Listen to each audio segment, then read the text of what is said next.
Okay, this is John McEntee here for the Rock Fantasy Files, and I'm here with your other trusty hosts, Stephen Keeler, the man, the main man here. And besides that, we're doing an episode today on the new wave of British heavy metal to get that whole vibe going, see what's up with that time. And we have, uh, what's it, Brian. Tetler. I'm sorry. I knew I was going to say it wrong. I get nervous, Tartlet. Yeah, That's a new one. Tartlet. I've had Taylor. Yeah, That's I'm actually sorry. Lord. I'm sorry. From Lord Diamond Head. Brian Tatler to you. I still get nervous doing this, but it's okay. And then we have Tony Dolan from Venom Inc. And then we have yep, and John Gallagher here from Raven. I think everyone should know him as well, and really excited to have you guys here. And of course, we have Denny here from Aggression, which he's been doing a lot of these shows with us. Really appreciate. And then we have Steve Levin, who's been joining us lately, and we just hope to have a good conversation about some old school rock and metal. So I guess I'll just start off by saying, I am of the age where I heard of the new wave of British heavy metal, but I was too young at the time to really know what was going on. I kind of knew about it, maybe a couple years later, maybe by the mid 80s or something like that. But it always seemed like a magical time. And I know, at least in the States, it was really pushed a lot, like this whole new wave of British heavy metal thing. And that it seemed like it was kind of like the tide turning from, I guess earlier in the 70s, it was kind of a heavy metal revolution, but then it kind of just died out and it was like coming back from the grave or something. So I guess I'd just like to start by getting, your guys' opinion, on the term new wave of British heavy metal, and if you think it's a proper representation, and just, if I'm correct as far as the environment at that time. I guess we'll start with Brian. Okay. Well, everybody knows the name came from Sounds, didn't it? That was pretty much the only paper that was covering rock and metal at the time, because we also had Melody Maker and New Musical Express, but neither of them got involved really. Yeah.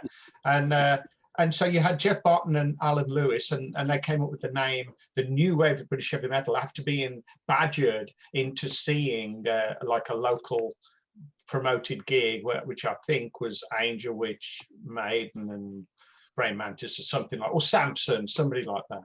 And so they suddenly, bands like, Diamond Head up in the Midlands, we weren't aware of all these other bands all over the UK, and Sound sort of brought it all together. And suddenly every week you could read about, this band's in Newcastle, and these bands in London, these bands in Wales and stuff like that. And I think, we were all doing what, slightly different versions of the rock that had come from the 70s. We all liked, the big Black Sabbaths and the Led Zeppelins, but it seemed like every band was different in the new wave of British heavy metal. Every band sounded different, which is amazing, I think.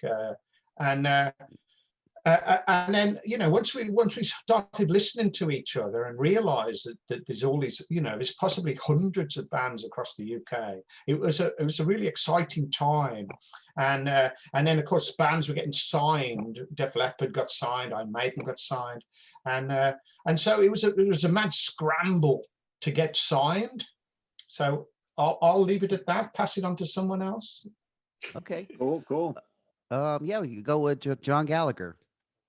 Yeah, Brian's absolutely right. I think it was more of an era than anything else. And the reasoning is, like he just said there, it was a bunch of kids who loved hard rock, heavy metal, whatever you want to call it, and wanted to play it. Very organic, nobody really copying anyone else. The only thing they had in common was drive and passion and energy.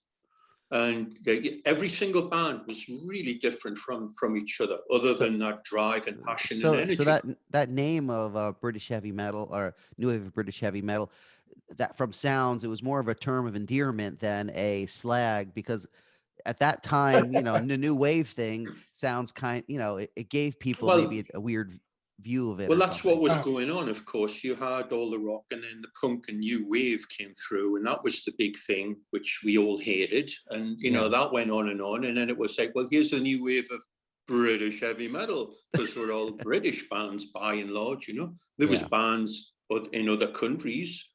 You know, there was Dutch bands, there's Canadian bands, there's even American bands that were doing similar things. But this was a local, you know, localized in Britain for the point of their article. And it was just an explosion. And the thing is, it seemed that it all came from nowhere, and it really didn't. All the bands, I mean, just the three of us had been playing around in bands forever. I mean, we started our band in 74, and we'd been gigging since 75. And we were in Newcastle, which is, if to take an equivalent for America, it was like being in Anchorage. That's how far we were from the, you know, from the center of the music business. We were in Anchorage, and it was never going to happen, because the London record company A&R people, they wouldn't travel 50 miles out of London. It was barbarians live here. Let's not go there. Because that was because the first Raven album, is it 81? Is there 80? Yeah. Yeah. 81. So. That was the first independent heavy metal album in England. So that's really, was it? Yeah. And that's 6 years after you guys started. So it wasn't like an overnight sensation by any mean, even though it kind of made it look like all these bands popped out of nowhere at, you know. No, all these bands, they paid their dues. They learned their crafts. That's Wasn't why they the came Diamond out. one. The Diamond Head album was 1980, though, and that was on an indie label. Wasn't it called Happy Face Records? Happy Face, yeah. Ah, well, then technically you're right. I'll hand that crown over to you. That's why I'm here. That's cool. Sorry to piss on your strawberries there, John. It's all right. I like a bit of it tastes good. I'm sure you'll get me back later. And Tony? Yeah, but I think what the guys just said, that was what Jay just said, John just said, there was some kind of energy, but also what Brian said, it was like, you know, when we live in a time now where we have genres and everybody's trying to follow a particular genre style, you know, all that's how it ended up. But back then, you know, you could go to a show, a local show or a big show, a priest came to town or whatever it was. You'd go to a show and, you know, I'd have like Motorhead and Railing and Rose Tattoo and whatever on my jacket. And the guy next to me or the girl next to me would have like Styx and Toto and ACD. You know, and it wasn't, you weren't going, you're wearing the wrong colors to be at this show, like, you know, like now, you know, going to a thrash show with corpse paint on, they're like, what the fuck are you doing here, kind of thing. But then it was just about the music was homogenized. It was just the music.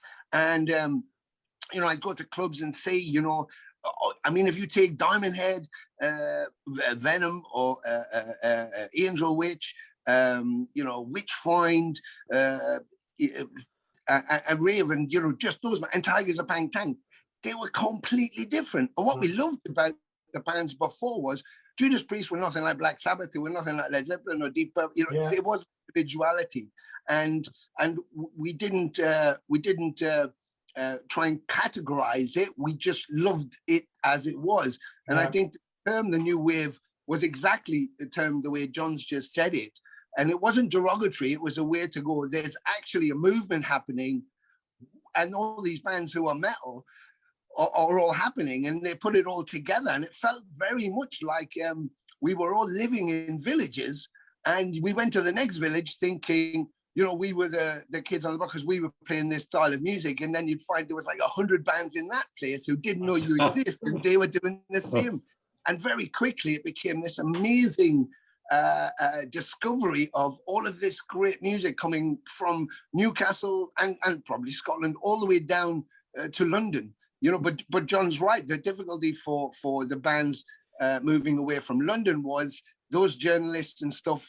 We didn't have internet, so we relied on the NME and Melody Maker and Sounds in particular. So if it wasn't in there, we could I'd never know there was a band in Bradford who were the biggest brand in Bradford and everybody thought they were amazing, unless they made one of those newspapers. We didn't have internet. We didn't have that kind of access to the music. So basically, the live scene was where it happened. So, you know, you went to see those bands. And I saw both these guys that we're talking to now and a million other from the scene at the time. And the energy that they had, not least that we were giving, but what we were getting from the bands was off the map. And it was just like the most amazing experience. And that's how that kind of whole thing grew up, you know. And to then have these amazing players and musicians who'd spent all of these years, eventually got record, eventually managed to get distribution into America, and watch that scene explode the way you described it, and how what an impact that wave was, and the influence they had was not surprising, because we kind of overfilled the cup and it spilled out to everywhere. All these people went, wow, this is fucking amazing. And it wasn't like there was one band or two bands you could take reference from. You, like Laws, you could get 10 singles, 20 singles, 30 singles a month, and every single one was completely different, but had something unique in it. And, you know, what an amazing time to be part of that, really. Yeah, and I'm surprised still alive. I'm surprised everybody's still alive now. I really am. Yeah, that's great. Me too. Yeah, it seems like the Sounds thing then really kind of connected all of the UK together more musically with that style, and let people know that there's other things other bands in different parts of the country where maybe it might not have gotten. You might have just known your local scene because maybe you promote the shows at the record stores, or the old flyer ways of doing it. But yeah, someone's who's in another city that is kind of far away, you might not even know about it unless you did actual travel to the city maybe or something. Yeah, without Sounds, I don't think we could have got around the country. We'd have ended up playing around the Midlands and trying to hook in a record label, because that's all you can think about really, is getting a record deal. I can remember thinking that's the only way we're going to escape from playing like local pubs and clubs, is to get a record deal. I had no idea how else to do it. But once Sounds featured Diamond Head and that, we could suddenly get a gig in Sunderland. We played the Mecca Centre, and we played Rio and Bristol Granary, and we suddenly could go all over the UK. But clubs would be interested. Oh yeah, we've heard of Diamond Head. We've got their first single, Shoot Out the Lights or whatever, and they'd book the band, and off we go. And then it just felt like we were part of this scene, that was moving around the country. Getting bigger and bigger. And then, of course, Def Leppard got signed, and Iron Maiden got signed, and Saxon signed to a weird label, didn't they? Career Records. Career, French. That was weird, that was, wasn't it? They did really well to sort of prosper from that label, because I don't think they were a particularly big label, but Saxon put out some great records, and they did really well, but they didn't have the backing of EMI with Maiden and Phonogram with Def Leppard. So I think they did remarkably well. I saw them in 1978 when they were Son of a Bitch. Okay, I never saw the Son of a Bitch. Same guys. Yeah. And they played the working men club circuits. Yeah. Before we did, and before them, it was Judas Priest playing the working men's club circuit. So that was like the great incubator. That was where everyone paid their dues. Yeah. That was that was the gig circuit, wasn't it? Working men's clubs. That was the gig circuit. Oh yeah. I mean, we'd play the odd bar in Newcastle, but it was generally, Cornforth Social Club, Ashington Social Club, Shotton Colliery Social Club. It was a members only. There were young guys and girls who went to get cheap beer, play bingo, and get rock music at these clubs, which was maybe 10% of the social clubs out there. The rest all had pop bands, but some of them wanted hard rock, and we were there to give it. Good job you came along. Yeah, you had to split the set so they could do the meat draw of the bingo. Oh yeah, the bingo. You're on after the bingo. Yeah, definitely. Bingo plus Spinal Tap. Yeah. That's awesome. Denny, you want to ask something or? Oh, for sure. I think I'm old enough to have lived through the new wave of British heavy metal. I mean, I was a young kid, but a lot of my money went to it. I don't know if it went to the artist, but I remember. I remember my grandmother giving me like money to go buy like Raven Rock till you drop. So like, you know, like lots of memories seeing you guys, but it was truly like magical times. And I mean, I'm up here in Canada, and at the same time as like Diamond Head, Raven, and Venom coming out, you know, we had like Anvil and Exciter and the bands up here, right? And the other thing like that was going on at the same time is like some of the bigger bands were also like changing styles a little bit. Like if you listen to Black Sabbath, Heaven and Hell, when it came out, it took me a long time to realize it was freaking Black Sabbath, because I remember this like kind of bluesy, slow, but now it was like a different beast. And even like Priest with British Steel, they kind of stripped down their like progressive sound, and it was almost sounding like metal AC/DC to us.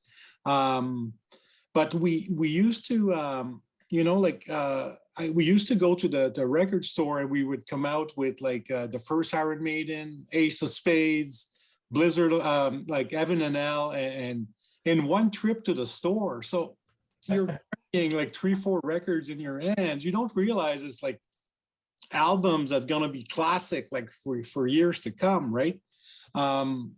So I think my question is mostly for Brian and for John. I think like you know, we huge fan of Raven, like, you know, like we my band Aggression used to cover Star Wars and UXB and Chainsaw and all these songs, right? And we used to play Am I Evil before even Metallica covered it. Dun, dun, dun. But like did you make more off the Aggression cover of Primeval or Metallica? I don't know, man. I don't know. But my question is, like, as like Diamond Head went and signed on with MCA, and I think Raven went with Atlantic record, like what was the discussion with the labels about your sound and trying to change what you guys were doing, or trying to make it, I don't know, like it must have been like difficult to be like, hey, I'm a freaking metalhead and I'm meeting with this executive asking me to do certain things with my music. Like, was there any pressure for you guys to change at all, or? Well, it was never done to a face. It was. You go ahead, Brian. Okay, I was going to say, I've thought about this a lot, and I remember there being some pressure to do singles and write singles. And the big show in the UK was Top of the Pops, and you'd started to get rock bands on there. We'd had Thin Lizzy releasing lots of singles, White Snake, Rainbow would be on Top of the Pops doing All Night Long, and Since You've Been Gone. We had Black Sabbath on Top of the Pops doing Never Say Die. So you had a lot of rock bands were on Top of the Pops and trying to get in the charts and trying to have hit singles and be on the radio. And so, of course, our label said the best way to promote Diamond Head and to promote your album is to have a hit single. So write a hit single. So we wrote this thing called Call Me, and we hoped, oh, okay, it's got a nice chorus and blah, blah, blah. And so we thought, okay, well, they must know what they're doing. They're a record label and they've done this before. And yes, we wanted to do our own thing and become, you know, an epic rock band that, you know, in the Zeppelin, Sabbath, you know, Priest mode or whatever. But we're kind of being pushed into having hit singles and get, you know, ideally get on Top of the Pops, which it never happened because you've got to enter the top 40, I believe, to even get looked at by Top of the Pops. And so we didn't get anywhere near the actual top 40. And so we, well, that's the end of it, really. So I'll pass you on to John. Do you agree with that, John? Well, we signed with Atlantic. We'd already done the album. They persuaded us to redo an older song, Hard Ride, which was a pointless exercise. They thought that had potential, so we redid that. And you know, it was what it was. Great, put it out. And then it was like, oh, now they've seen the band. The thing is, we were signed by the disco guy, not the rock guy, because the rock guy was in rehab. The rock guy has, I won't mention his name, but he's went on to have a stellar career. Every time they promoted him, hoping he would crash and burn, he made more money. Wow.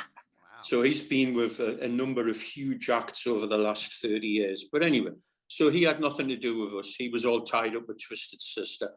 And it was all third party. It was somebody yakking at our managers, and then they'd yak to the producer. Right. And then it would be like, you know, under the table, pushed onto us, like, do a few more tracks of guitar on here, a little cleaner. We'll just have them in the back of the mix. And then ding, ding, ding. I was like, what the hell, you know? And so, can we do some more harmonies? Yeah, a bit more harmonies, a bit more.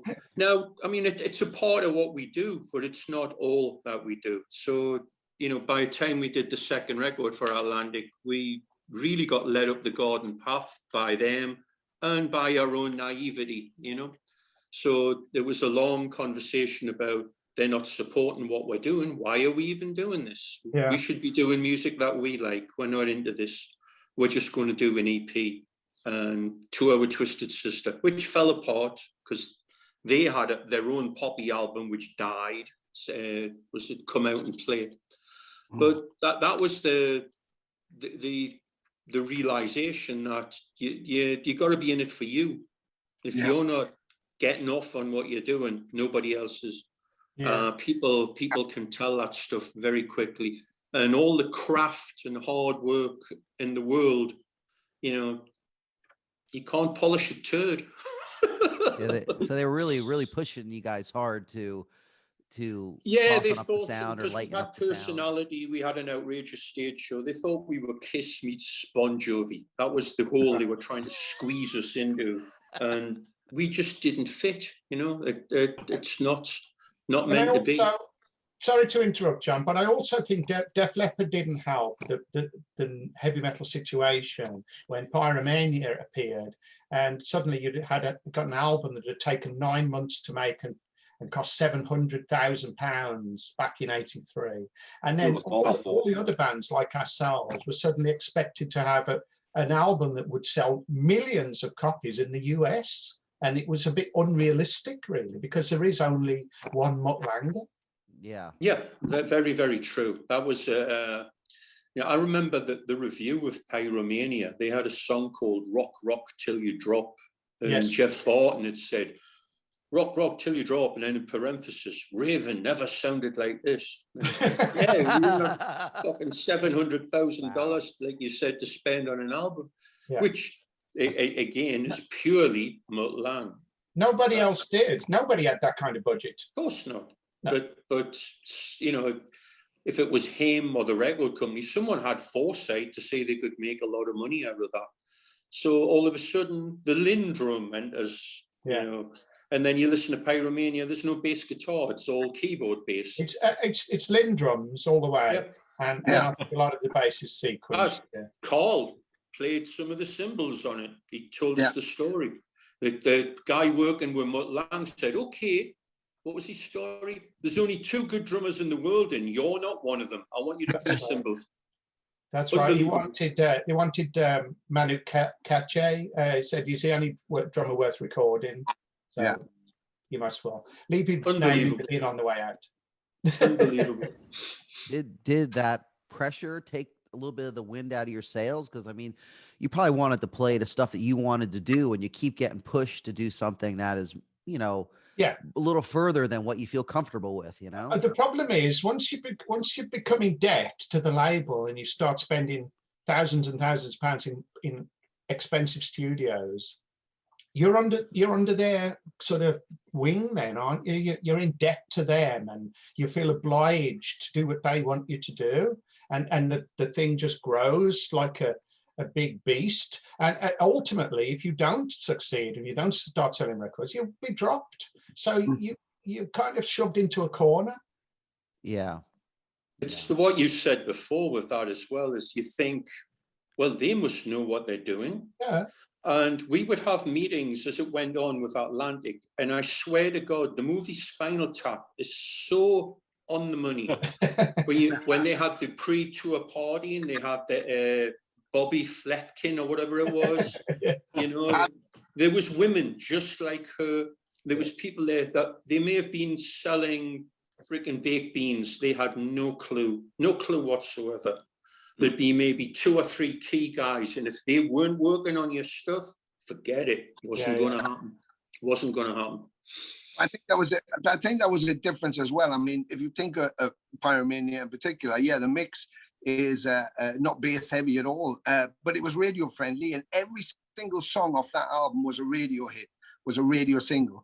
And the same thing happened, you know, you had Quiet Riot, Motley Crue, you know, and I think that model of selling those bands on radio, on national radio, and then making money from that was kind of cool. But not every band fit that thing. And what they kind of took bands with, like yourselves, respectively, who had great potential in everywhere, the energy in everywhere, and then try to homogenize them into some kind of radio fodder that just to make them cash from. And it's like you're kind of stripping away all of what makes this band fantastic, you know, and almost taking away the character that you wanted them for in the first place. Yeah. And in kind of an identity crisis. And I think, you know, bearing in mind of both your respective points that you were talking about with those labels, and yet here you are in the past year releasing probably the best music you've ever done without that bollocks and bullshit around, just being who yous are, playing shows the way yous play them and how yous are. I mean, you know, that's the identity right there. And I think it isn't a bit naivety. Like Bryce said earlier, you know, you tend to go, you know, I remember John's album coming out and our first Holocaust album, and just I couldn't believe somebody I actually knew and had been to see on Nwobhm actually made a record. It was like, how do you do that? And I remember having a conversation with someone and they said, do you think you guys might get signed? I went, I hope so. And they went, who have you sent your demo to? I said, what demo? And they went, oh, did you not make a demo? I said, yeah, we've recorded stuff. And they went, so who have you sent it to? I went, I don't know, nobody. And they were like, so how's anybody on you? Went, I don't know how it works, you know? But it was so someone comes along and goes, I'll sign you here. It's for 1 pence for the world, but don't worry about that. I'll never pay you anyway. But you get a record out. You just went, get in. And like John said, you invested your trust in them because I don't know. I just want to play music, but they must know how it works. So you just go with that. And sometimes they didn't know how it worked. Like John said, you're in a room full of people quaffing champagne who call you Derek and don't know what the fuck you're doing. I've never listened to you. That's absolutely right. I agree with that. It's you know, it's life, it's experience. You learn that in life in general. Probably 80% of people don't know what the fuck they're talking about. Yeah. In any given genre or subject or anything, you have to kind of, you know, be open-minded and say, well, I think this, I might be wrong. If I'm wrong, I'll own up to it, but I'll explore it. I'll figure it out one way or another. And, you know, at the end of the day, we just had to rely upon ourselves and just say, okay, here we are, and we're off from here. Well, my perception in the States with Raven especially was that you guys were kind of on a roll. Like you were on fire as far as a band. It was really seemed like Raven was going to be the next really big band to break. Then you signed to Atlantic and it was like all the wind went out of sails. It seemed like it was just you know, as a fan of the band, it was really strange that it seemed like everything that made Raven great kind of got watered down on once Atlantic did it. I mean, I think I even remember seeing you guys live. Was it with Slayer and Wasp, maybe? Well, that was a lot later on. I mean, like I said, we did the Stay Hard album, which we thought was just the next album after All for One. Yeah. The tour was great. Everything else. The Pack is Back. We didn't get to tour much because, again, of we picked the wrong agents. There was agent battles. We were signed with Premier Talent, which was Journey and Judas Priest and all this, but they didn't have a whole slew of metal bands to tour with. And the other agents were pissed off. So it'd say, well, you're not opening for our bands.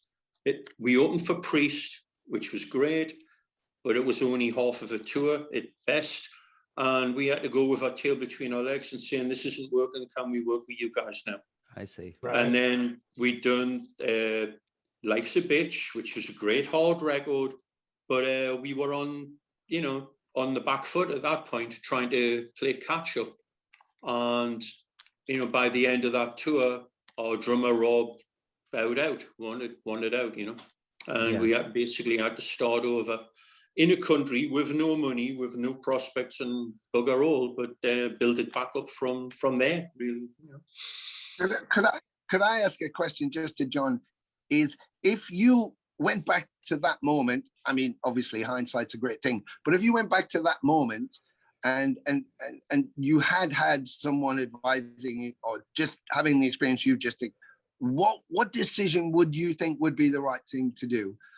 Because I guess some young kids might find themselves into that position and want to go with that deal, but it could be good for you, but it might not work for you. So what would you do if you had the option, knowing what you know? I think these days it's a lot easier to reach out to, some kid could reach out to me or to Brian or yourself and say, hey, I'm in a band, we're doing this. And you would give them the time of day. Yeah. You would say, in my opinion, you should do X, Y, Z. You couldn't get that then. No. The internet has literally changed our lives in so many ways. And that's one of the ways. We didn't have a mentor. We were making it up as we went along. Our management were making it up as they went along. And they were up against a machine who just wanted to take in raw talent, put a label on it and throw it out, here's whatever, homogenized rock band part 10. Yeah. And the thing that changed after that is a little further on, instead of the record companies homogenizing bands, people were forming bands and homogenizing them before they even got to the record company. See all these bands that came out of England that wanted to be Journey in the late 80s and early 90s.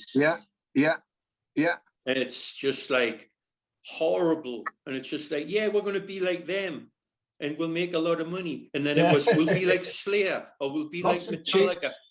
Individuality just seemed to go bye-bye. It's like, I like this one band and I'm going to play like that. Yeah. It's like, why don't you go and listen to jazz or Yes or, something different. Put something different into it. Yeah. And that's a very valid point. I think that's a very interesting point, is that, we were influenced as you were, and me too. You were influenced by music.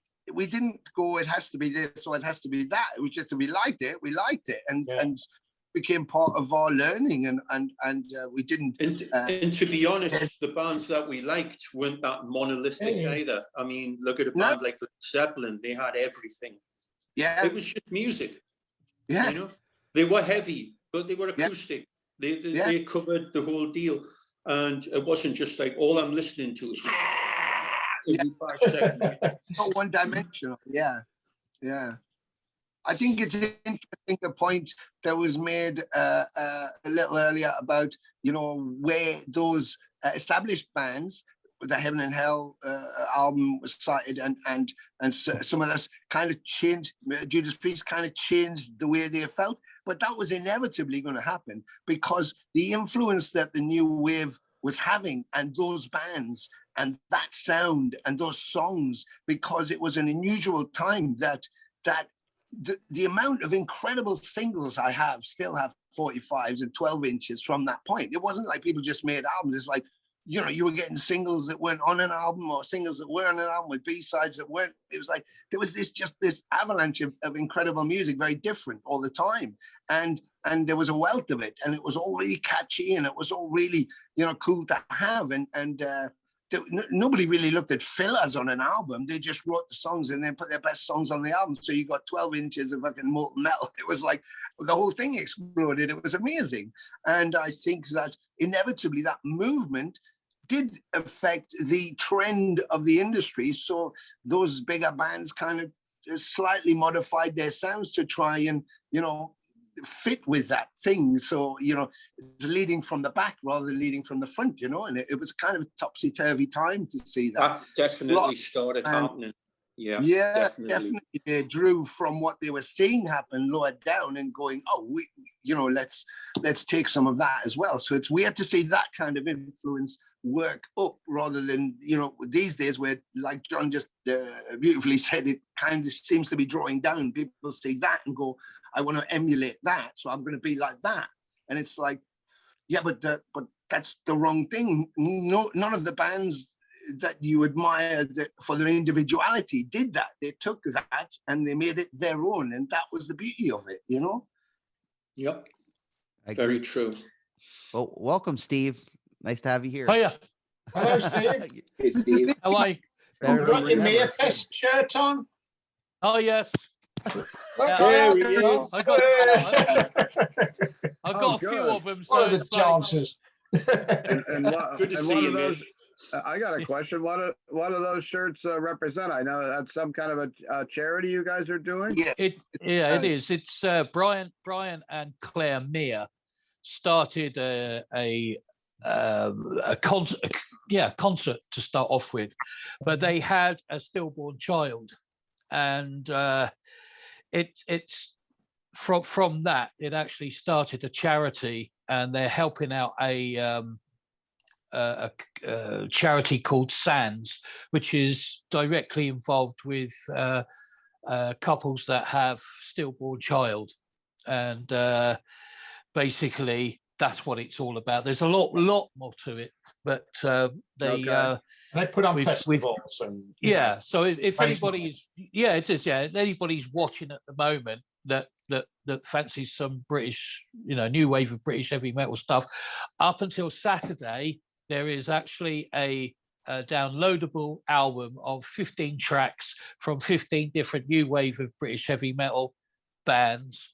And I think we've sold about 110 so far, which is not a fantastic amount, but it's actually raised the money that Brian wanted to raise in the first place. So it goes off sale tomorrow. Get in there now and buy it in its thousands. well said. Yeah. Make 100,000. Yeah. Let's see Steve again. And Steve, move your hair. Move your hair. Let's see the T-shirt properly. No, move it. There we go. Right, Mia Fest. There you go. It's only on sale till tomorrow on the 13th of March. So it is. Yeah. Okay. The actual that's a handprint, and that's actually Molly. Molly's hand. Molly's hand. She was the stillborn child. So that's the actual logo for Mia Fest. Very, very sad. It is sad, but a lot of good has come from it. So, and not only that, it's brought us guys together too, because all the shows he puts on are all new wave of British heavy metal. So it's great. Yeah, it's fantastic. Well, I'm glad you made it to the episode today, and we're just chatting about stuff and just shooting the shit. Shooting the shit. That's what we're doing. We're shooting the shit. We're sitting around the Zoom pub here. Yes. Oh, I've got no beer. Unfortunately, money's just tea. But there you go. I've got orange squash. I just got water. I got an Ozzy Osbourne cup though. There you go. Okay, well let's go to Steve Levin. See what welcome, Steve. Yeah. So I actually had to take some notes because new wave of British heavy metal was probably the most important musical time period for myself personally. I, like Denny, was old enough to actually live through it. And I also spent pretty much every drop of money that I had buying everything that I possibly could. I was fortunate enough to, it was a 3-hour drive, but I was able to go down to Rock and Roll Heaven and see Johnny Zazula, and he would always have pretty much the latest, anything that was great that was coming into the States, he would always, get. And it was always great because he would always tout it as, we just got the new Angel, which 45 came into the States. You got to get one. So, of course, I had to get one. But yeah, I mean, there's so much to say about it. I could probably talk you guys' ears off. Just some of the memories is I used to have a Tank Phil's Hounds of Hades jacket back in 11th grade. And my friends that listen to like Led Zeppelin and stuff and Ted Nugent, they used to like laugh at me. They'd be like, Tank, Merciful Fate, what is this crap? What do you listen to? Like, we don't even know what that is. Like, what's a tank? You know? And I would have to like explain it to them. And I think the one band that kind of like made them see that like what was going on was Motorhead. And also that was like brought up before too, Denny and Tony both alluded to it, was that bigger bands were changing a bit at that time to kind of play that style. Motorhead, Ace of Spades was very much new wave of British heavy metal, but they were more of a classic rock band to me. You know, they had double bass and stuff, but they were never really a metal band. They were more of a rock and roll band to me. And, you know, they changed with Ace of Spades for that. And then, of course, later got Brian Robinson from Thin Lizzy for the album after that, which was another perfect a great album, but very mind-blowing for them. Another band that really changed at that time was Budgie, because Budgie, one of my favorite bands, but like Power Supply was very unlike any other Budgie that you ever hear. Was like Panzer Division Destroyed and stuff like that.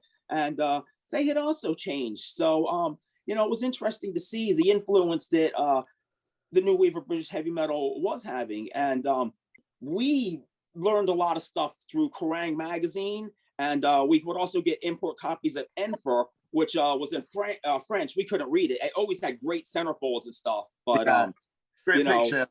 yeah, and you know, we could like read enough of the names to understand. I mean, I think that's how we found out about bands like Sortilege and you know, some of the stuff like that. There was a band Warning from France that was amazing for the time. Yeah, they're really good. A couple other things I want to bring up. I still remember seeing Raven on the Wiped Out tour. I was 16 years old. Drinking age in New York was 21 at the time. So Dave Allison from Anvil actually snuck me into the show. So, you know, here's to Dave so that I could see that. And it was actually Syntron, who was a local New York band. And they did a real good cover of Scorpions' Love Drive. And I wanted to kill them when they played that because we'd waited 3 hours for those fuckers and they turned up and they were a cover band. Yeah. That was it. I remember. That was at Nanuet, New York, a place called After Dark. And I think we went on at about 3 o'clock in the morning. I got home that night at 6 in the morning and my mother screamed at me, "Where the fuck were you?" And I was like, "You know you have to call if you're not home by 2 o'clock." And of course, my friends were all laughing at me. My mom had called my other friend and said, "My son's not home yet." My friend's dad said, "Who the hell cares?" Yeah. You know, so yes, but yeah, Dave Allison snuck me into that show. And the funny thing is a real fond memory of that show was the first time that in the States that I had ever heard except Fast as a Shark. They played it over the PA that night. I still remember we had already prior had Breaker, which we loved. And me and my friend turned to each other and we said, "Oh, this must be the new Accept," because you could always tell from Udo's distinct voice. But also, you know, there was a lot of other stuff going on there. It wasn't the new wave of British heavy metal was very, you know, I like to consider that those particular bands, but there also were bands in Belgium like Acid and Killer and stuff like that, and bands in Canada like Denny had said that were doing, you know, Exciter and all that stuff. And they were just, I mean, the music was great back then. There were so many great bands. And I mean, honestly, I can't even say enough about the influence that it had on me. For my playing personally, I've been playing guitar forever. And I mean, you guys influenced me more than anything else, you know, whereas a lot of my other friends took influence from a little bit later stuff like thrash and stuff. I take most of my influence right from you guys. And, you know, seeing Raven when you're 16 years old and Wacko smashing his head against the cymbals, you know, and, you know, the Gallagher brothers, you guys were nuts, man. And always the nicest guys too. I mean, you were nuts, but the friendliest nuts ever. I mean, the energy, yes, absolutely. The they energy, still are, mate. They still are. Yeah. yeah, the energy you guys have on stage. I actually, I think I caught you guys the last time that you toured with Anvil around a long time ago, and you know, I mean, the music, it'll always stand the test of time. It's probably what I still listen to more than anything else. I was just listening to, I was doing some cleaning yesterday, listening to Girl School, and you know, yeah, amazing group. And What Girl School album were you Jaguar listening? Power Games was another one I listened to. What Girl School were you listening to? Hit and Run. Oh yeah. Yeah, Hit and Run and Demolition. Those were really the only two for me. I mean, I liked other stuff, but not like those two. Yeah. One more thing before I just turn it over. I'm sorry, guys. I'm looking at these notes I have here.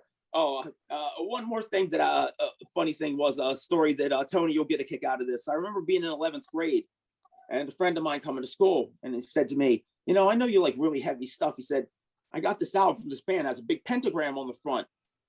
I don't even know what the logo says. It's like it's Venom or Venom." He says, I can't even read it, but I'll bring it in tomorrow, and you know, if you want it, I'll sell it to you for $5.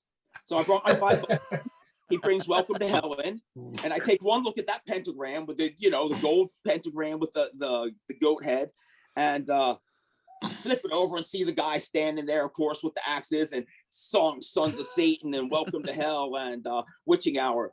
Gave him the $5, and I'll tell you what, man, that album blew my mind. He was actually scared of it. Yeah, it actually terrified him. So will you buy this for me? I'm afraid of this. Yeah, he's like, I can't understand it. He's like, music is too obnoxious. He's like, the vocals are like, I can't even understand what he's saying, but I loved it. So, you know. Well, you know, at least he said, "Give me $5 and I'll give you the album." Normally people go, "I'll give you $5 to take this album." Yeah.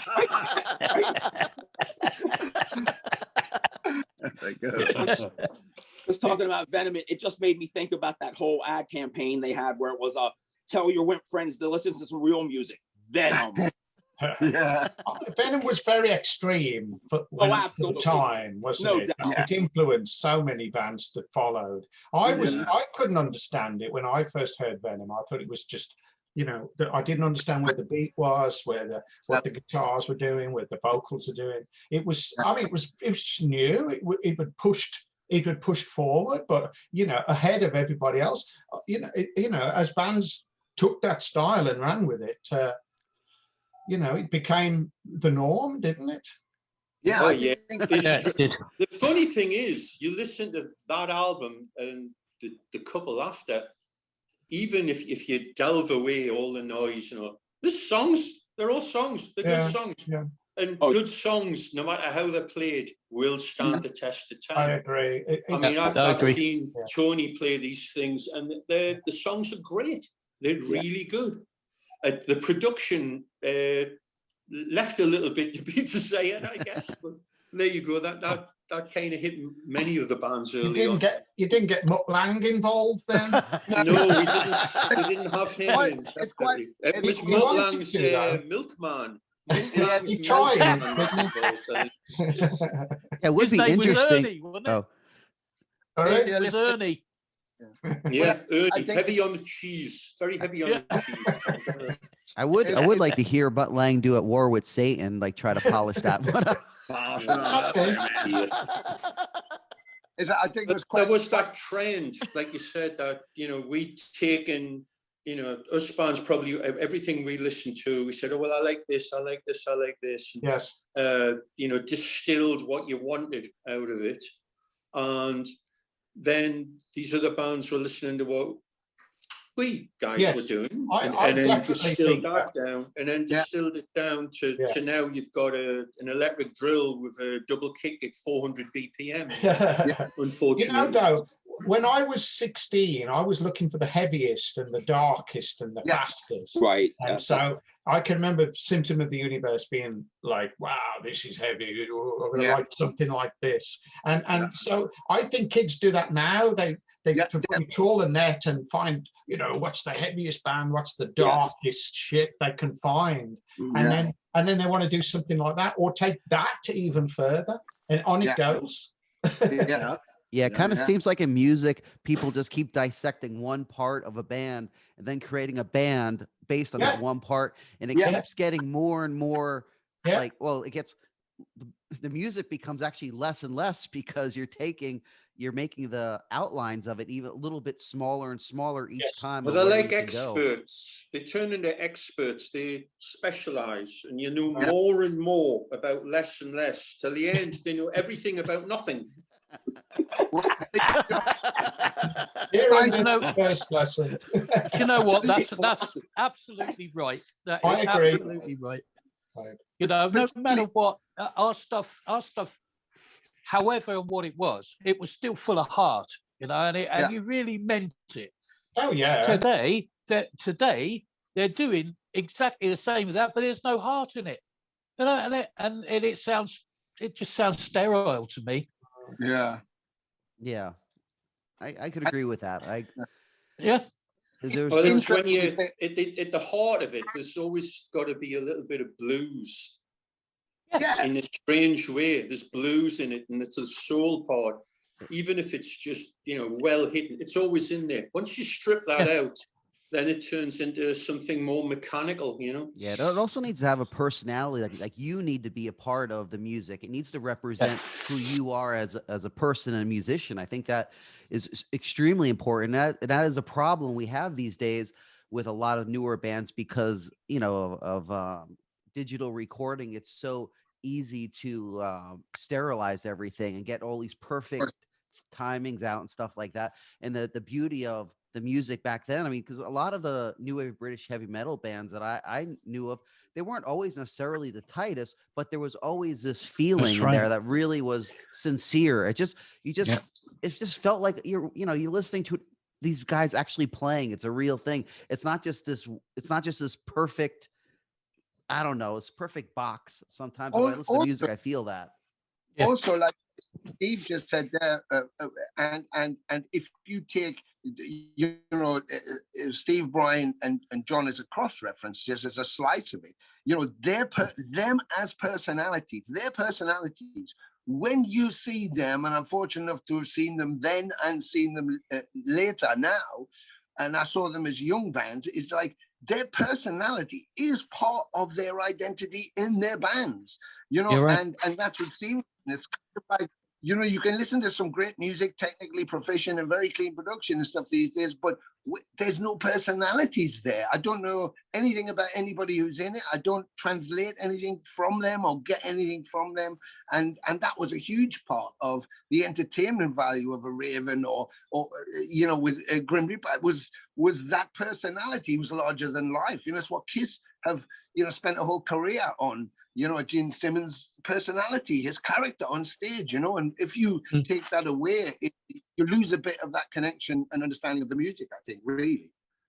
I find like a lot of the, what I find is like, you look at the new wave of British heavy metal, like you look at 100 singers from different bands, like Witchfinder General or Grim Reaper, every singer sounded differently. Yep. Now I can go see 100 young band. They all sound the same. Yeah, it's a different technique now, isn't it? With the growl.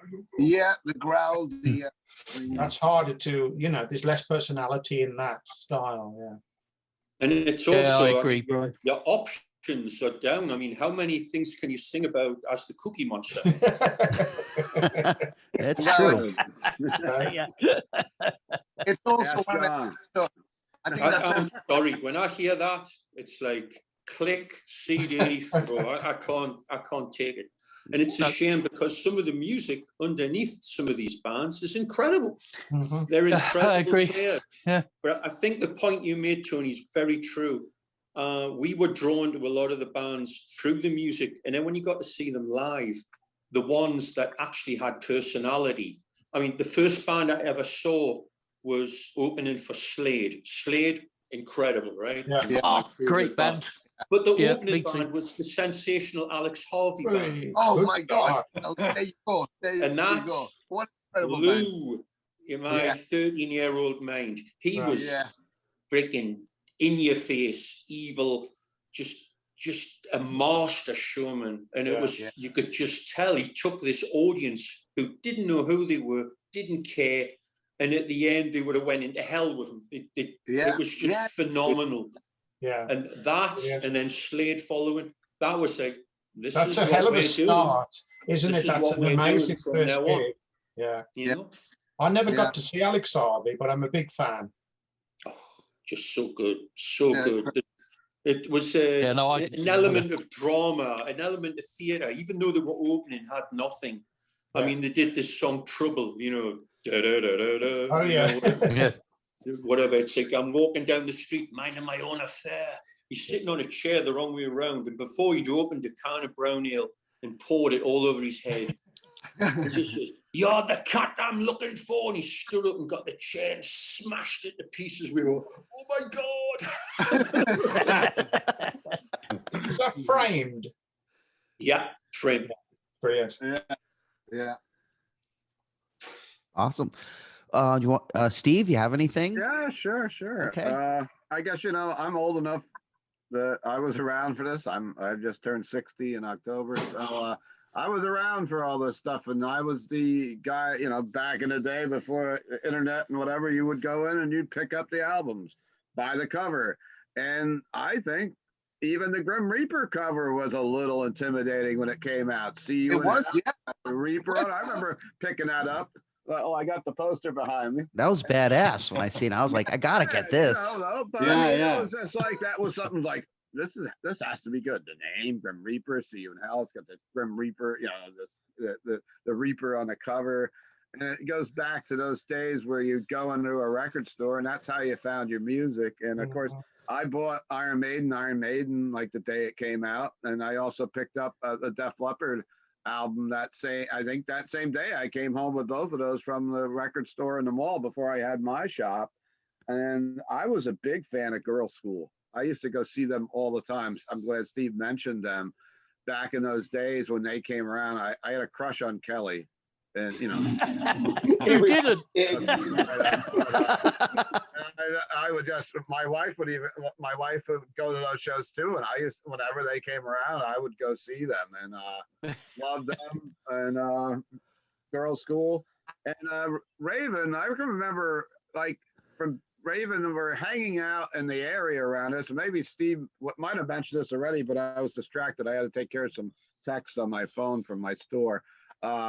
Raven, I remember like people coming and hanging out going, "Yo, Raven's hanging out in Port Jervis, New York." Port Jervis State Theater. They played the States there. Did you actually play a gig there, or you practiced in there? Rehearsed? It was rehearsal. I think we rehearsed for the tour we did with Anthrax opening.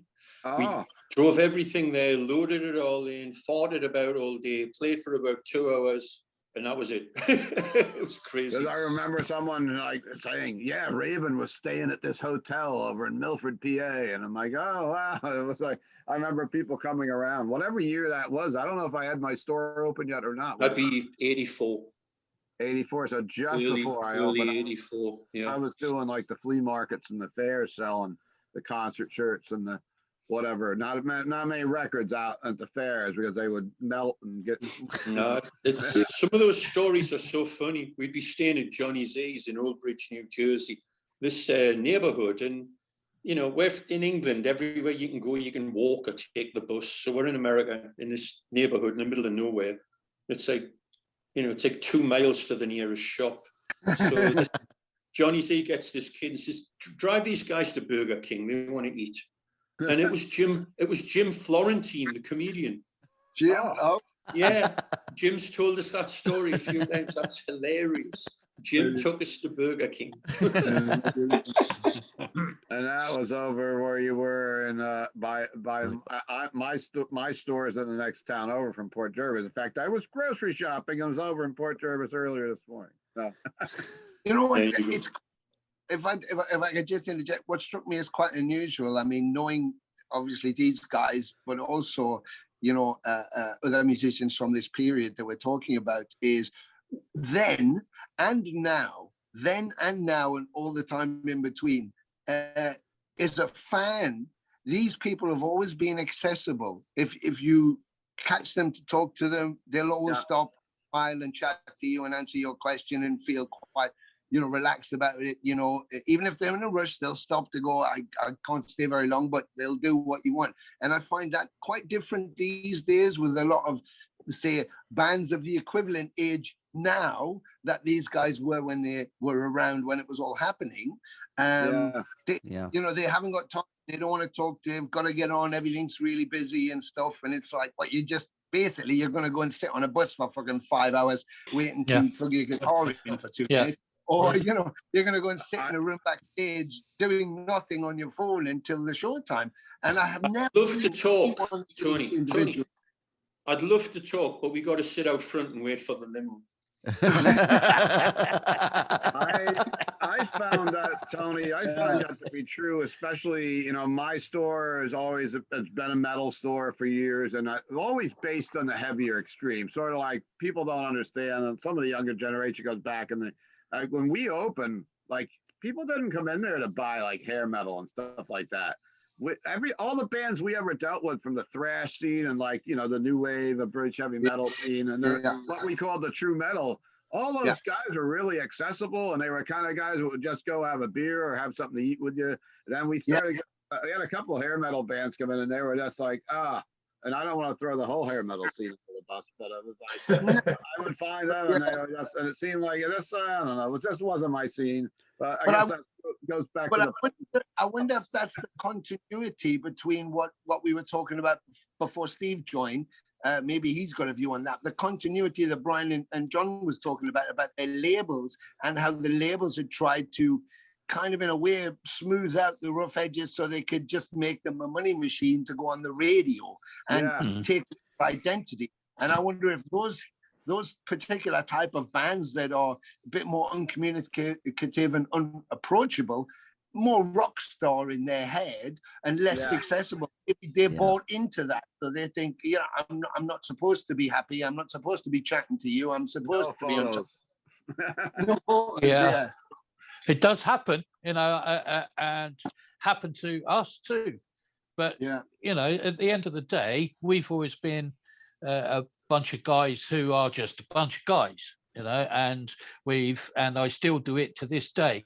As soon as we finished on stage, I go towel down and then go straight out and meet the fans and take pictures with them, sign stuff, talk about whatever. I've always done that, and I always will. Because at the end of the day, guys, if it wasn't for them, you wouldn't be where you are now. Exactly. So it's 100%. But I think though, if you appreciate the fans more, though, I think if you're really sincere about what you do as well, if you're the music, if you're really creating music you feel honest and true about, and people do like it, I think it just feels really nice, regardless if it's a lot of people or not a lot of people. But the people that do like it, it means more to, I think. In general. And maybe, some of these other bands who are, if you're doing it just for the money or the fame, maybe they don't care so much about the music. So they it's a different kind of outlook. I'd agree. We did an episode with Steve earlier in the week, and everyone that's reached out to me saying, oh, Steve Grimmett, such a great guy. A lot of the people that work at the Chance Theater were reaching out to me and said, he stays and he meets with every one of his fans to the end of the night, much like Doro Pesch, not a British star, but she does the same thing. Doro will there and meet everyone, and it just means a lot, It doesn't take a lot to do it, does it? No. I mean, one of the times, I think it was the first time I played in Sao Paulo. I was there for 3.5 hours signing stuff, because I went out to the foyer and got mobbed. Literally, I was on the floor. I was on the floor and I couldn't move. And they got me up, put me upstairs, and then let sort of 4 or 5 people at a time in to do the stuff. and it was incredible, to be quite honest with you. But and that again, that's rewarding, for me.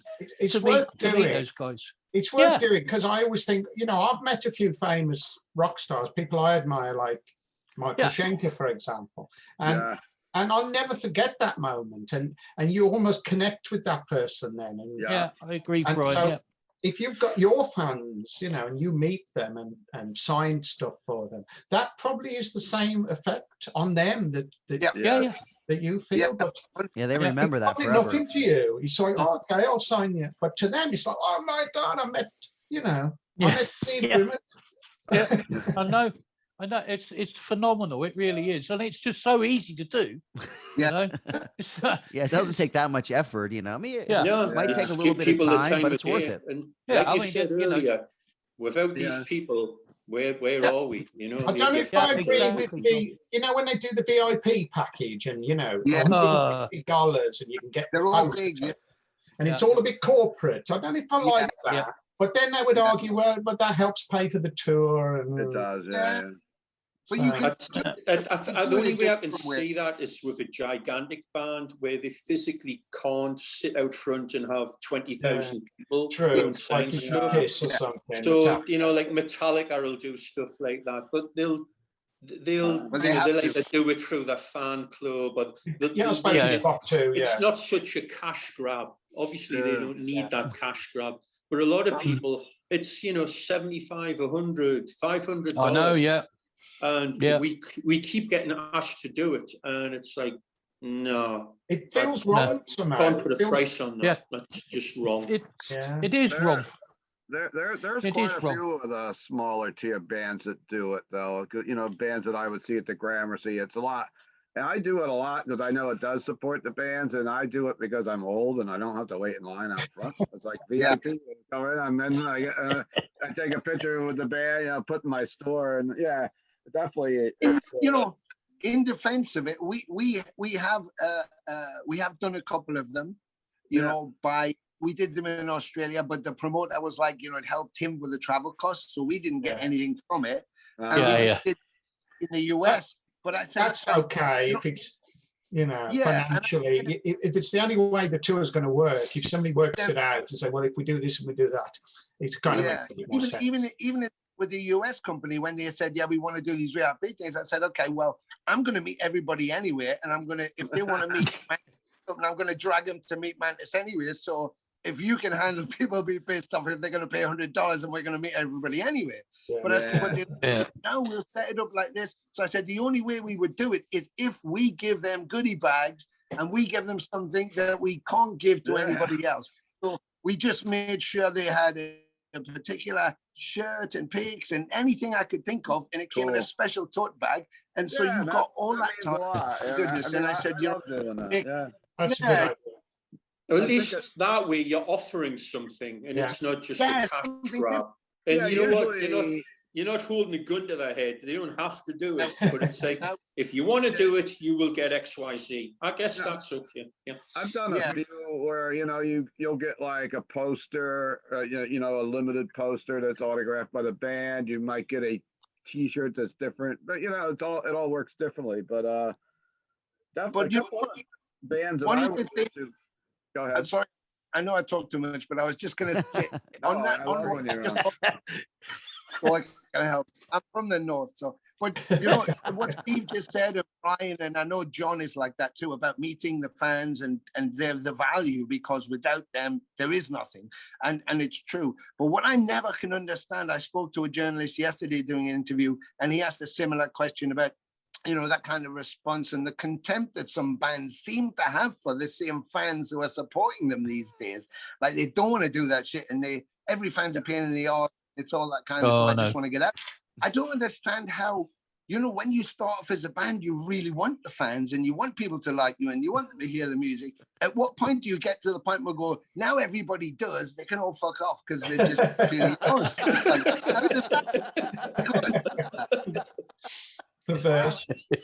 I think you have to reach a certain financial level for that to happen. I guess, The Pink Floyd, the Wall. When you need someone to Like, Yeah, you crazy. get to the top upper tier bands, like the Rolling Stones aren't going to do meet and greets, or like Pink Floyd aren't doing meet and greets, but like Guns N' Roses does like a VIP thing, and you can have like you have like a like whatever buffet, but you don't even get to meet the band. I was like, well, what's that got to? What are you going to do it for then? Yeah. I think there's some people who Eat took, dinner buffet. they took the Stones, so they took like, the rock star, and it's like, I have to be like that, and I Yeah. have to be obnoxious to everybody, and I have to be drunk and out off my head. And we all know who those people are. Yes. But metal's supposed to be like a working man's kind of thing anyway, It's supposed to be like a real, it's not supposed to be this rock star thing. I mean, I know there's, the commercial scene and stuff, but in general, metal's always been, to me, like a meat and potatoes kind of thing, just a real down to earth and gritty, There's nothing wrong with being a rock star, but there's one place for it, and it's up on the stage. Yeah. Once you come off the stage, you put your trousers on one leg at a time, just like everybody else. So Yes. Not me. Well, 1.5 legs at a time, I think. Well, it's not even 1.5, but it's touche, brother. Exactly. That's the first time I've ever been able to say that. Actually, for Steve Grimmett, Robin Mason, who is a regular on the show, she couldn't make it today, and I think you might know Robin that does merchandising for everyone. Yeah. She had a message for you today, and she said, "I got a great idea for a shirt for Steve when they come back on the road," and she wanted to, and I'll have to find it, of course, because she'd sent a bunch. It was something about something she. One leg and still kicking ass. Robin said it. That's right. Yeah, we did the 70,000 tons. Yeah. Thing. She sells merch there. Yeah. Yeah, Robin does. Yeah, that's right. Yeah, now I've just clicked. Yeah, and it was like, right, what should we do for this? Because it's a one-off type thing, And somebody says, well, why don't you do a caricature of you, with your prosthetic leg on, and we can come up with, something about kicking ass. And I was like, what a fucking great idea. So I did. It was on the back of the T-shirt. It's with this caricature of me, and then only one leg but still kicking ass. Yeah. And on the 70,000 tons, it could also be kind of like a pirate thing too, right? Because they have a little stick. Well, funny you should say that too. I did think about that, and I actually bought a stuffed parrot. And I did take it with me, but I didn't have the balls to actually fucking wear it. Yeah, I guess that would be. That's great. Got a whole double act possibly going on there, Steve. Definitely. Yeah, I could have done. Yeah, I could have made its mouth move. What do you think it's so for? Fucking rubbish. I just had a, That's really funny. No. I can't do can't even fucking say it, ventriloquism, so it would have looked shit really, but there you go. I was looking through my list of some of the new wave of British heavy metal bands, and it's been so long since I've listened to some. I used to really be into another female band was Rock Goddess. I don't know if you guys remember them too much. They're working. Rock Goddess. What's that, Tony? Yeah. They're still working. All right. Yeah. They got back together. Right. Yeah. Didn't they stop working for like 30 years or something? Something like that, wasn't it? Yeah. Yeah, But crazy. I don't know why. They were a good band, weren't they? They just seemed to stop. Yeah, I remember What's the other buying that record too, back in the day, and thinking they were pretty badass at the time. And what's the other girl band as well? There's another one, isn't there? With two sisters. Vix, oh geez, the girl, she was in the drummer plays with Vixen. British. No, British Roxy, guys. Petrucci, the Petrucci sisters. Yeah, Roxy, no, that's not what I'm thinking of. And then, It doesn't matter. Another, I guess this band would be considered British heavy metal, new wave of British heavy metal, and they're still going strong. And one of my favorite bands is Satan. Yeah. I think they're another band that are kind of overlooked, and they came and they took out some years off, and they came back. And Steve can say, because Steve worked for me at the time, And he's like, Steve, I haven't seen you so excited about a record, because I'd be like singing it in the shop, right? Yeah, that was a really strong album. Actually, the last few they put out been some of the best stuff they've ever released, I think. And I got to see them a couple times, you know, in the last few years. I'm like, his vocals are so amazing, and it's like, you know, he could be right up there with some of the greats. I think, you know, very overlooked. Yeah, he sang on a lot of bands stopped, didn't they, in the 80s, mid 80s?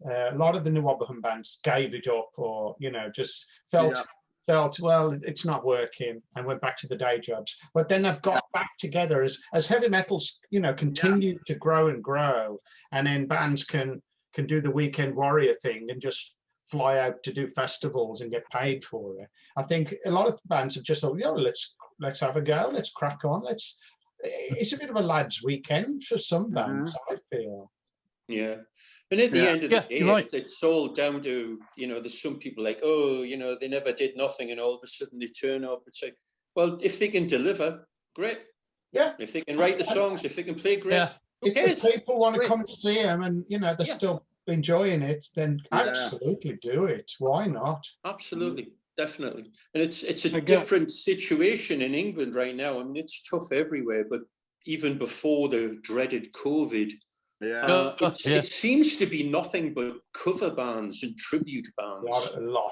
Yeah. Very strange. Very strange. That goes on in the Poughkeepsie here too at the Chance. It seems like there's a lot of cover bands, and we're going, and like, you know, if we're going to shows, we're going to the New York City or to, you know, to see more of the original. I mean, the Chance does a lot of original bands, but there's a lot of cover bands back, you know. Of course, cover bands were big back in when I was young too. I mean, you'd go to the local rock bar and there was a lot of cover bands then.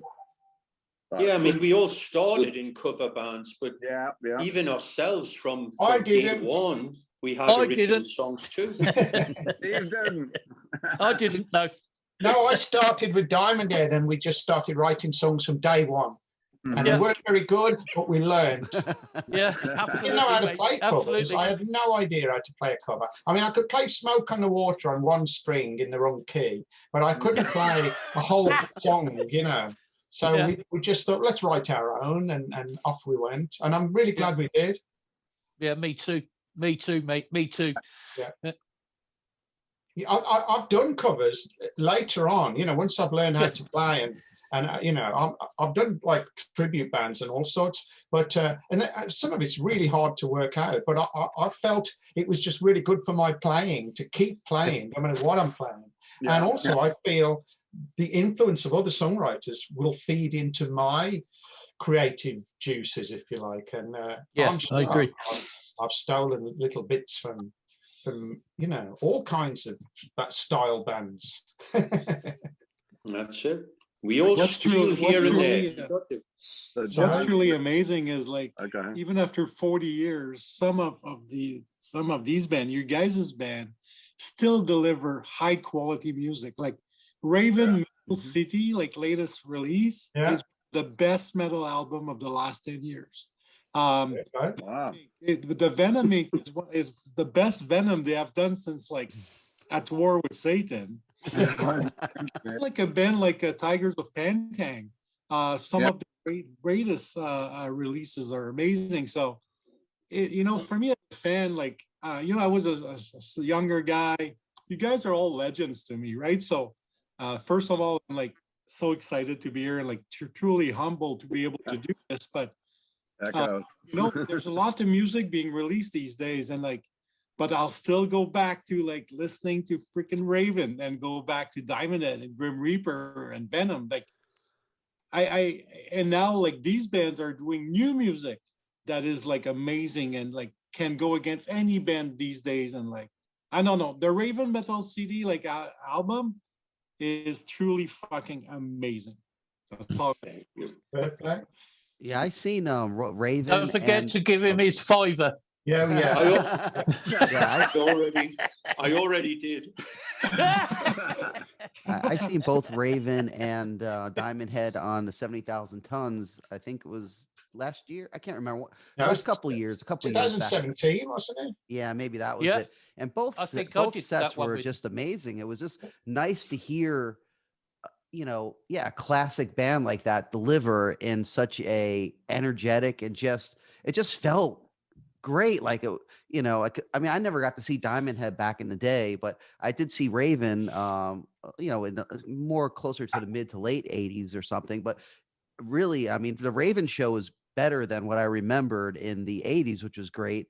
And a Diamond Head show is just phenomenal. And in the last time I seen Venom Inc., I mean, I seen was it in Pittsburgh, and it was an amazing show. I was so happy. I mean, I seen Venom play when they did that reunion on the Cast in Stone, and I mean, I was just happy to see him play. So it was good. They played a metal fest here in the States, but but there was something about just seeing those songs live, and that's the thing is like no matter how like crusty some of the old stuff was, and I like the crustiness of the old stuff, but there were songs. The songs just last the test of time, and it was the same thing with Grim Reaper. I told you on the last show I seen you play at the Farmageddon Fest, and it was just like so good. I was just like, it just brought me back to being a teenage again, and you just want to like put your fists in the air and headbang and just, it was just such a great vibe. But it is truly phenomenal that,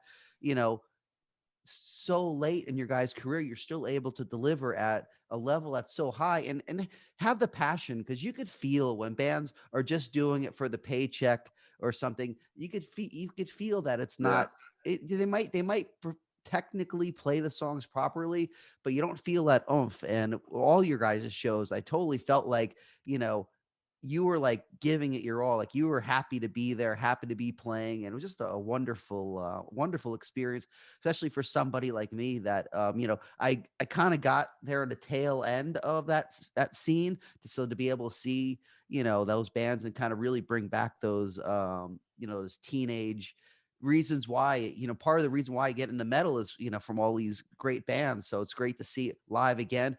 It's always a bummer when you see a band that you loved, when you're a teenager, see him again, and you're like, oh, kind of sucked. That's a bummer. And it happens sometimes, so, It's the passion. I agree, John. And I mean, look at the latest stuff that Saxon put out. I mean, great stuff. I mean, I got to see them open up for Judas Priest, and it was like so amazing to see Saxon in a giant arena in the States, still killing it. No, I mean, you mentioned Saxon, and I mean, I'd say the same for, Brian. Their new album's incredible. Yeah. We've done a really great record. Yeah. Tony, I'm sure the new Venom Inc. thing's going to kick ass. It's going to be great. We toured with Saxon like 2 years ago, and they're better now. I saw them way back before they were Saxon. So they're better now than they were then. Yeah. And it's great to see a bunch of bands that have been around the block once or twice or more, and they still got the passion, they're still delivering, so it's good. We all push each other to keep the flag flying. I think it's not the money, is it? We don't we don't do it for the money. We do it because we like it. We'd like to do it for the money, but we can't do it for the passion. If people want to pay you, you don't mind. The fun, the camaraderie, and the fact that I've spent my whole life trying to learn how to play the guitar. I don't want to give that up.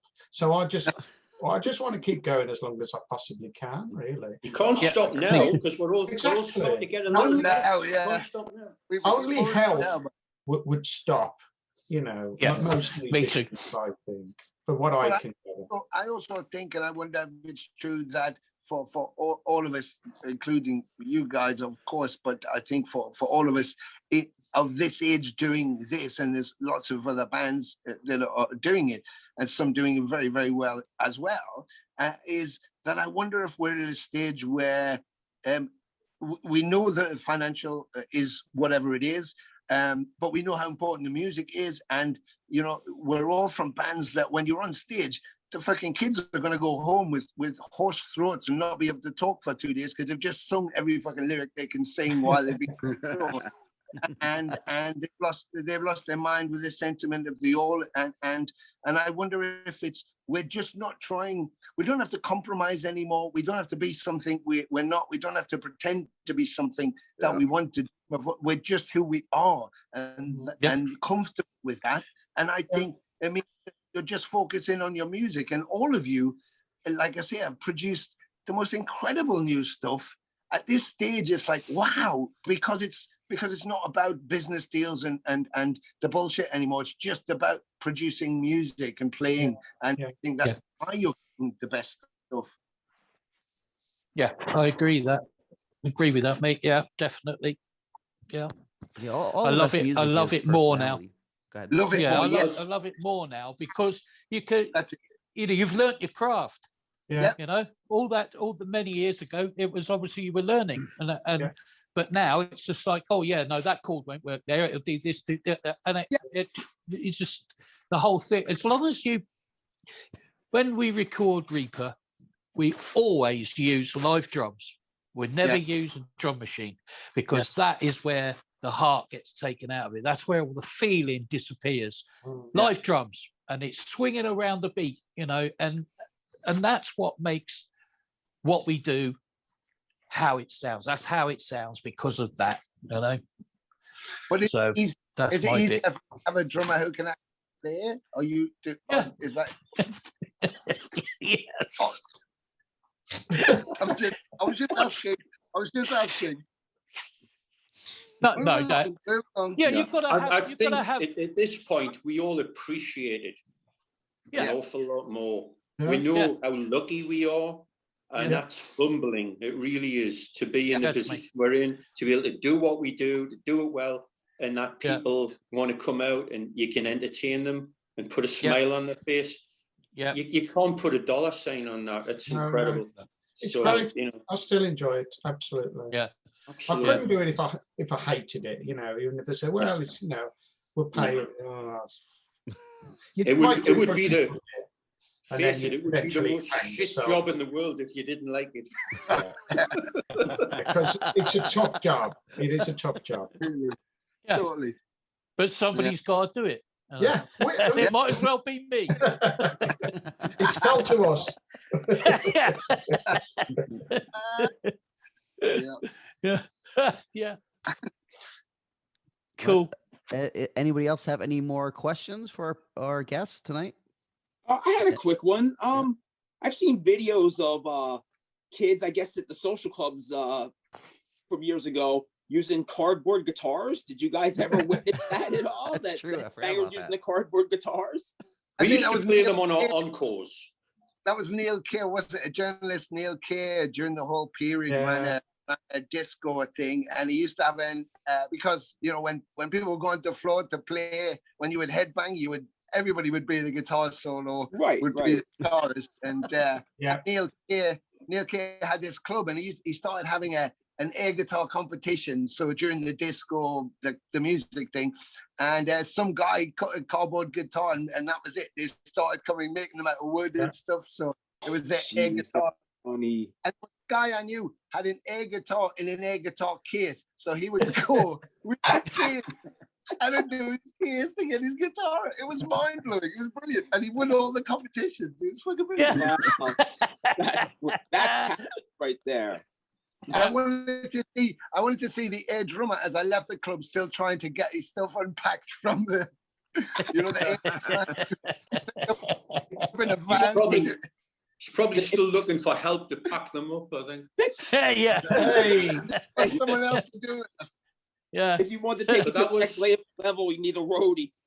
Yeah, that was when we started, we were kids, we'd go to the Mayfair Ballroom in Newcastle, and every Friday and Saturday they had the heavy metal disco, and we'd all air guitar for 6 or 7 hours a night. I played the Mayfair. That was a great venue. It was one of a kind. It really was. Amazing.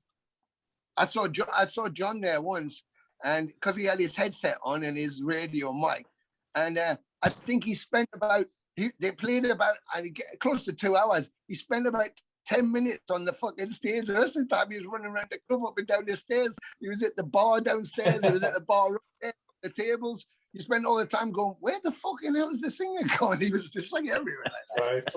Right. I went out for a curry.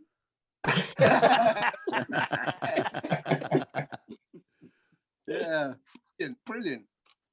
That kind of showmanship, that was everybody was at that kind of showmanship level, that it was like the vibe of the music, but the again, I go back to those personalities. No band sounded like the next band, and no band didn't have a personality that you could latch on. You know, you cited Brian Ross there from Satan, but you know, Steve or the same. You know, Brian is Diamond Head. You know, I mean, a Girl School, Rock Goddess. You know, Raven.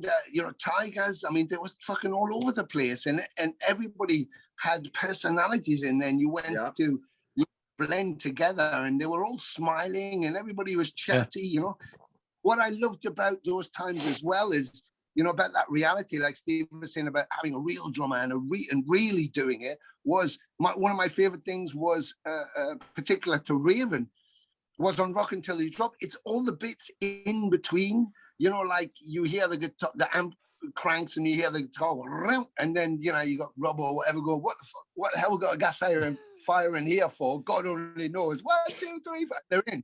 You know, it was you felt, not only did you feel there was actually people playing instruments, but you were actually there with them. You couldn't get any closer to it. And that was remarkable. And every one of those bands, you felt it was really actually happening to you. Whereas now when you do that homogenized production thing, and it has to be a particular look, and it has to be a particular styling, then you take away the lyric value, so it's more sound and actual sing-along lyrics. All of a sudden you've pushed it so far away, and then it's streaming from a service online.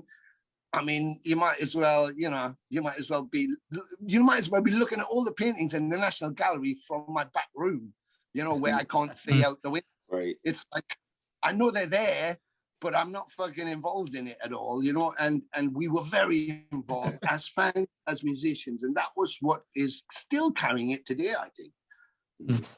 Yeah, I agree. That's amazing. Yeah. Okay, we should get wrapping this up soon, but before we go, I would like to know, is there any like other maybe cool insights to that time that we might want to bring up to let our, you know, viewers, you know, kind of get a idea of that old school time before we go? Anything you could think of, or maybe just some interesting, funny stories, or just something that would really, you know, something cool about it. I just think the 70s was a fantastic decade for music, and you had so many great characters like, you know, Phil Lynott and Richie Blackmore, and, you know, all these incredible bands in the 70s. So obviously the bands that came after them in the 80s, like the New Wave British Heavy Metal bands, we had a lot to influence us and a lot to look up to and a lot to be inspired by. So that was just huge for me. You know, I probably wanted to be Richie Blackmore, and then I wanted to be, you know, Michael Schenker, and then I'd want to be Eddie Van Halen or something, or Jimmy Page or Jeff Beck. And wow, you know, what a legacy that went before, you know, that we could steal from and cherry pick. You know, well, we want a drummer like, you know, Neil Peart, and we want a single Robert Plant, and you know what I mean? Yeah. We were. I got to say, we were very, very lucky to be a part of that, and to grow up with that kind of music from the 70s, 80s. We were extremely lucky because you know, the guys that are starting out now or started out 10 years ago haven't got a clue about what it was like, and it's a shame. You know, they know about the 80s because of guys like us, but you know, they didn't grow up in it, and they don't feel it. It's because it's you know, new wave of British heavy metal is more than just the songs, the instruments, the people. It's a feeling, and we used to play in a place called Wormlow Village Hall. I played there. Have you? Yeah, I've done that. Brilliant place, wasn't it? It's absolutely brilliant. It was in the middle of nowhere. And we started rehearsing there. And then we thought, well, let's put a gig on here, you know. So that's exactly what happened. And it grew and grew and grew. And in the end, Saxon played there, Motorhead played there. But like I say, it was middle of nowhere. Yeah. Unfortunately, it's all gone now. It's all burnt down. But you wouldn't get people to go out there now. No, they wouldn't be driving out there because it's not the same feeling. It's not God, I don't know what we did, guys, but we did something, and we moved a lot of people, and I just don't think people are really into that anymore, and it's a shame. It really is such a shame. But there you go. You do see it in other places, like you were talking about. Remember when we did Sao Paulo? There's like nobody there under 30. It was, and it was and they knew everything. It was incredible, and it's there are places like that. Yeah, I think the young kids that are coming up in Germany, they've got that tradition to follow because their parents were all crazy metalheads. So the last time we played the whiskey, and on Sunset. We did the radio thing with Jimmy Cabs, and on the way back, we were in his car on the way back, and on the way back, there was kind of a bit of a traffic pull-up, and there was like this fucking queue that went right around the building of these young, predominantly, early 20s, if that late teens, Hispanic girls in particular, I noticed, and I was like, oh my God, I said, fucking hell. That club's going to be mad. I said, is that happening? Yeah, is it the Roxy? They went, no, the whiskey. I went, oh, do they have a club upstairs then? They went, no, they're coming to see you. I went, they do know old guys, don't they? And they don't give a shit. And the whole audience was predominantly young Hispanic guys and girls, or young metal fans, just going crazy. And I thought, wow, this is amazing. And then afterwards, we were in the bush. They all had violent stuff, and I thought this is the turning point, maybe, and I think maybe with the pandemic lockdown, that's going to be the resurgence as well. Like I was saying to Bri earlier, that I'm hopeful that these kids are going to go, we managed to now research all of this history because we've been locked down and we've seen everything on Netflix. Now we've actually tried it. The minute these guys go out, we want to go and see them. And I think they're going to be busting. Yeah, they're going to be busting at the gut. Yeah. Totally. Yeah, it's going to be great. I think we could go and rebuild that shed, Steve, and then pack it out with home player. Yes, I agree with you. Maybe history repeats itself. I've seen it in some other broadcasts where, not even about music, where they like the Roaring 20s. We're going to have that again, maybe, Yeah. Well, that's what happened. But the Roaring 20s were also the Great Depression, so I don't know how they were. Well, I think we've just had the Great Depression. Let's have the Roaring 20s part. Yeah, you're right. Yeah. Awesome. Well, I guess thank you guys very much for being here. Appreciate it, Brian, Tony. You're very welcome. And John, it was super. Thank you for having us. Yes, great. And also appreciate Steve and Denny, and of course Steve. It's great for you guys to be a part of this. Yeah, thank you so much. It was truly an honor. I feel like a little fanboy talking to you guys. I really do. Yeah, it's an important part of metal history, It's so cool to be able to sit in a room with all of you right now, and giving your time to the channel, and of course John is doing so much with the channel, as is Dennis helping us out and just reaching out to bands. It's something to keep us sane during this. Exactly. And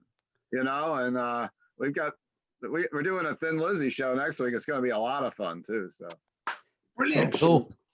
Yeah. Great band. I really appreciate you guys coming out. The teenage me would have, even screwed up things even a lot more because I'd be too nervous, So thank you so much. It really means a lot to me. And I know a lot of other people, especially my generation, it really means a lot to hear from you guys. And it's great that you guys are still around playing the music that you love. And we love just hearing it played, authentically, the way, honestly. So I really appreciate it, No problem. Thank you.